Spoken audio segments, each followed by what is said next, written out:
to stand up for freedom together, knowing that we will be free one day.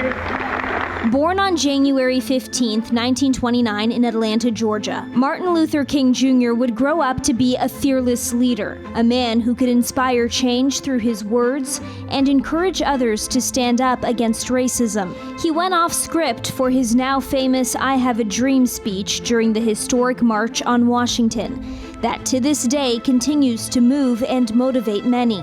Free at last! Free at last! Thank God Almighty, we are free at last!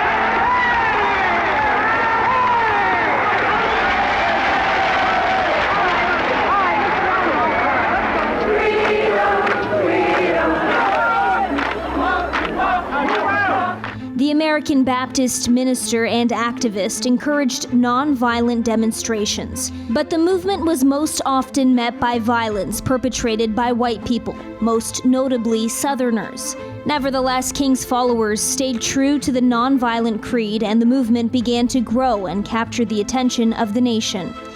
In 1964, the Civil Rights Act was passed. It outlawed racial discrimination in the areas of employment, education, and segregation in public facilities, what King had been advocating for. And that same year, King was awarded the Nobel Peace Prize. But 4 years later, King would be assassinated while standing on the balcony of a motel room in Memphis, Tennessee. One shot, killed by a man named James Earl Ray. I often think of the question that Dr. King asked us all those years ago. I think it's important you all remember, but I think it's important the nation remember it. He said, "Where do we go from here?" That's a quote. Where do we go from here? Well, my message to the nation on this day is we go forward. We go together. When we choose democracy over autocracy, a beloved community over chaos, when we choose believers in the dreams, to be doers, to be unafraid, always keeping the faith.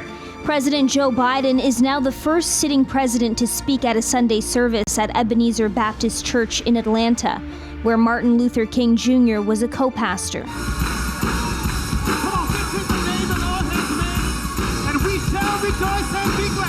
In a speech, he told the congregation that King is a political hero of his. King's son says it was good to see the president there. Well, of course, that was extraordinarily significant, that the President of the United States would be at Ebenezer Church delivering the message on Sunday. And it was certainly very appropriate in light of the fact that Dr. Warnock, as a United States Senator also and pastor, is now helping to not just talk about issues, but to deliver for the state of Georgia and for people across the nation. And so it certainly was appropriate that the president would be delivering that message to the nation to corral and bring us together. We need someone standing for unity because there are others who are standing for division. But 54 years since King's death, many would argue that there is still much work to do in the area of racial discrimination. Black Lives Matter! Black Lives Matter! Most recently, in 2020, the death of George Floyd, a black man who was killed by a police officer, triggered a global Black Lives Matter movement.